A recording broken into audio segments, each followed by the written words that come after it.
चालू. नमस्कार, मी निवेदिका वर्षा पाटील. आपण आज राजारामबापू ब्लड बँक ईश्वरपूर इथे आज जमलेलो आहे. Giants Group of Ishwarpur Pearl यांच्या मार्फत आज ॲडव्होकेट दिग्विजय बांगी सरांचा आज इथे सत्कार होतोय आणि या समारंभासाठी आपण सगळेजण इथे एकत्र आहोत. आमच्यासोबत डॉक्टर सुवर्ण माळी मॅडम आहेत, माळी सर आहेत आणि आमचा सगळा जायंट्स ग्रुप ऑफ ईश्वरपूर पर्लचा सगळे मेंबर्स आम्ही इथे आहे. तर आपण थोडंसं सरांना विचारूया की आज त्यांचं 100वे रक्तदान इथे झालेलं आहे, तर त्यांच्या भावना आपण थोडक्यात जाणून घेऊया. नमस्कार सर. आम्हाला तुमच्याकडून हे जाणून घ्यायचं आहे की आज तुमचं 100वे रक्तदान इथे झालंय आणि त्याबद्दल आम्ही तुमचा सत्कार इथे केलेला आहे आणि तुमच्या भावना आता तुमच्या मनात काय चालू आहे ते आम्हाला ऐकायचं.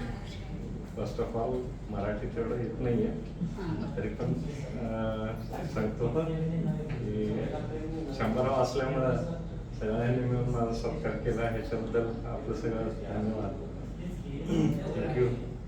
आणि दर 3 महिन्यांनी जर रक्तदान केलं तर काही BP आणि शुगरचे जेवढे प्रॉब्लेम असतात ते काय जवळ येत नाहीत, तरी पण अवॉइड करू शकतो आणि हे एनर्जेटिक वाटतं आणि हे काही हे असल्यामुळं ब्लड दिल्यामुळं आम्हाला फ्रेश ब्लड 24 तासात पण येते. पण सगळ्यांच्या मनात एक भीती आणि किंवा शंका असते की ब्लड दिल्यामुळं आम्हाला काही आजार वगैरे येतात. तसं काही नाही नसतंय. जर अर्ली एजमध्ये जर तुम्ही ब्लड डोनेशन करायला चालू केलं तर फार बरं होईल. म्हणजे खूप जणांना त्याच्यामध्ये एकदा ब्लड डोनेट दिला की चौघांना त्याचा फायदा होतो. त्यामुळं जास्तीत जास्त ब्लड द्यावं, काही वर्षातनं 3दा तर द्यावं. आत्ताच आपण ऐकलं सरांकडून की सरांनी आज 100वे रक्तदान केले आणि त्यांनी असं सांगितलंय की यंग स्टेजमध्ये, अर्ली स्टेजमध्ये जर तुम्ही रक्तदान करायला चालू केलं तर ते तुमच्या शरीरासाठी चांगलं असतं आणि हा त्यांचा जो संदेश आहे तो आपण सगळ्यांपर्यंत पोहोचवतोय. यानंतर मी सुवर्ण माळी मॅडमशी संपर्क साधले. आमच्या जायंट्स तर्फे त्यांनी सरांचं मी सांगू इच्छिते की दिग्विजय हा माझा मुलगाच आहे, माझ्या बहिणीचा मुलगा म्हणजे माझाच मुलगा आहे आणि तो करत होता रक्तदान. आणि ज्यावेळेस त्याचं 90च्या पुढे जायला लागलं त्यावेळेला मी त्याला म्हटलं की नाही 100वे हे आमच्या ब्लड बँकेतच इस्लामपूरला आपण करायचं. खूप मोठं कार्य आहे. आम्ही ब्लड डोनेशनसाठी सततच अवेअरनेससाठी कार्यक्रम घेत असतो, सगळ्यांना सांगत असतो आणि त्यांनीही आमचं ऐकून हे खूप छान कार्य केलं की 100 जणांना जवळजवळ त्यांनी आतापर्यंत जीवदान दिलेलं आहे.